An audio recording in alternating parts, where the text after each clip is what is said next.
तो hello guys, welcome back to another video. आज की वीडियो में हम पढ़ने जा रहे हैं क्वेश्चन नंबर 1 को। ये है एक्सरसाइज 1.2।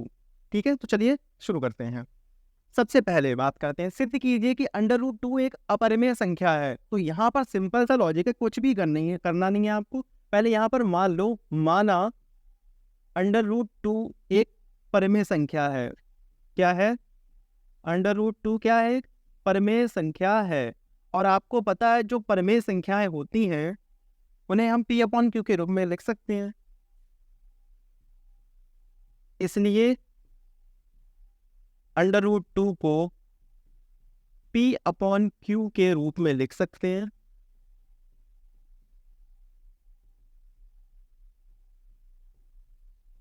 तो जहां पी व क्यू क्या है? पूर्णांक है। क्या है? पूर्णांक है। और Q is not equal to 0। इतनी बात समझ में आई होगी। यानी अंडर रूट 2 बराबर हो गया पी अपॉन क्यू। ठीक है। अब अतः पी व क्यू के उभयनिष्ठ गुणनखंड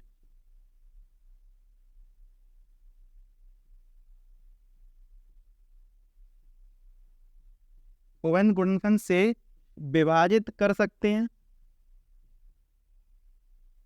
विभाजित करके, ठीक है, विभाजित करके हम क्या प्राप्त कर सकते हैं? तो अंडर रूट 2 बराबर ए अपॉन बी प्राप्त कर सकते हैं।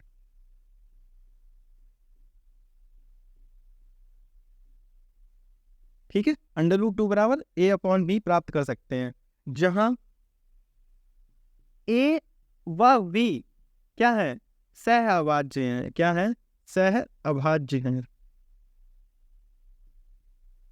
यानी इंग्लिश में बोलते हैं इनको को प्राइम नंबर्स। अब देखिए, प्राप्त कर सकते हैं।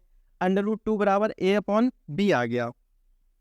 अब देखो, अब बी को इधर भेज दें तो ये हो जाएगा बी अंडर रूट 2 बराबर ए। दोनों पक्षों का वर्ग कर देंगे हम।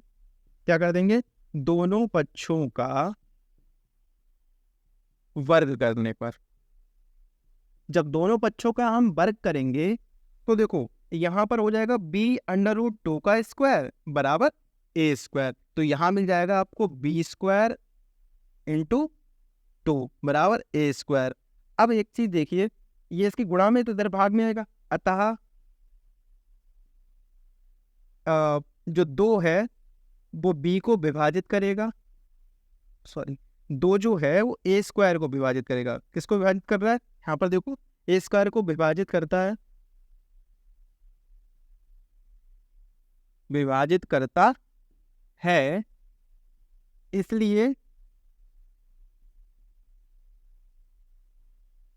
जो बी है वो 2 को भी, जो 2 है वो बी को भी विभाजित करेगा। किसको विभाजित करेगा? बी को भी विभाजित करेगा। देखो एक चीज बताओ, जब उसके वर्ग को विभाजित कर रहा है तो वो उसको भी विभाजित करेगा। इतनी बात समझ में आ गई? ठीक है। अब देखो, जब ये इसको विभाजित करता है तो चूंकि अब यहां पर एक चीज देखो, यहां पर क्या है कि जो 2 है वो ए का ही गुणनखंड होगा। 2 यहाँ पे क्या है? 2 जो है वो ए का गुणनखंड है।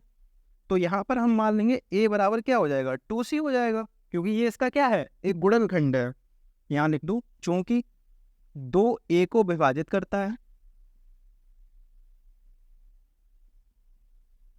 2 ए को क्या करता है? विभाजित करता है। इसलिए जो 2 है वो ए का क्या है? गुणनखंड है। ए का क्या है? हमारा एक गुणनखंड है। इतनी बात समझ में आ गई? अब यहाँ पर देखो, ए बराबर हमें 2c रखना है। ए बराबर क्या रखना है? 2c।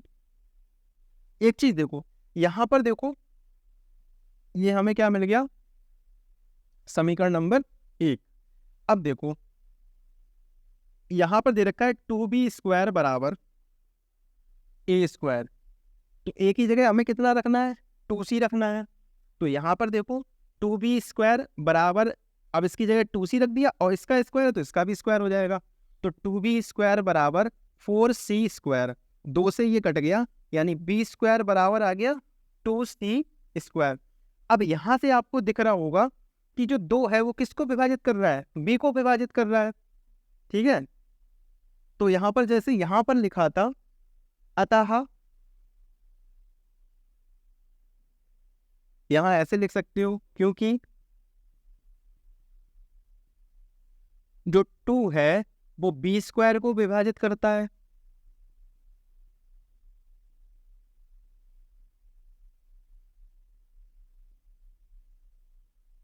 टू जो है वो किसको विभाजित करता है, बी स्क्वायर को विभाजित करता है, इसलिए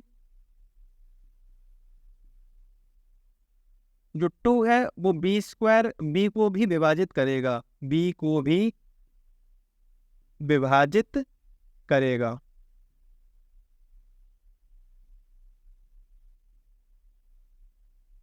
ठीक है, इतनी बात समझ में आ गई। अब एक चीज देखो, ये तो विभाजित करेगा तो ये हमारी क्या हो जाएगी, परमेय संख्या होगी, परंतु विरोधाभास से प्राप्त होता है, क्या प्राप्त होता है, आपको लास्ट में ये डाल देना है, परंतु विरोधाभास से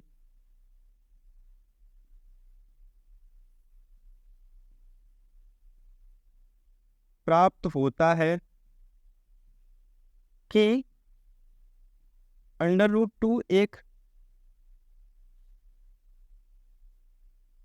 अपरिमेय संख्या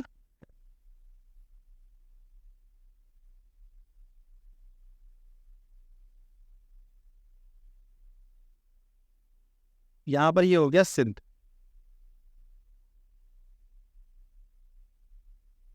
इतनी बात समझ में आ गई। तो आपको करना है क्या, सबसे पहले परमेय संख्या को मान लेना है, फिर जो अब ये परमेय संख्या है तो ये इसे हम p अपॉन क्यू के रूप में भी लिख सकते हैं, जहां क्या p और q क्या है, पूर्णांक है, q 0 के बराबर नहीं है, तो ये √2 बराबर p अपॉन क्यू हो गया।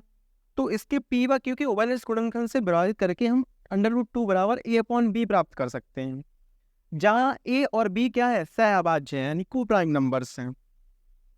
तो अब देखो, तो यहाँ पर b को इधर भेज दे रहे हैं, तो ये क्या हो जाएगा, b√2 बराबर a, दोनों पक्षों का वर्ग करेंगे तो यहाँ से हमें प्राप्त हो जाएगा 2b स्क्वायर बराबर a स्क्वायर, समीकरण नंबर 1।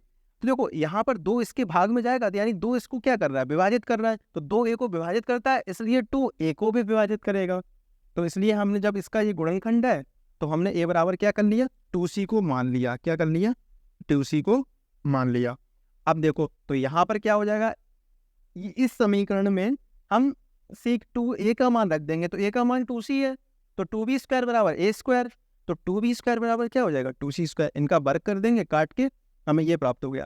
तो अब ये 2 को किसको विभाजित कर रहा है, b को विभाजित कर रहा है, चूंकि 2b को स्क्वायर विभाजित करता है तो 2 को b को भी विभाजित, परंतु जो विरोधाभास से प्राप्त होता है कि √2 क्या है, एक अपरिमेय संख्या है। ठीक है, आज की इस वाली वीडियो में फिलहाल इतना ही, मिलते हैं अगली वीडियो में, तब तक के लिए आप सेफ रहिए, सुरक्षित रहिए, खुश रहिए। Thanks for watching.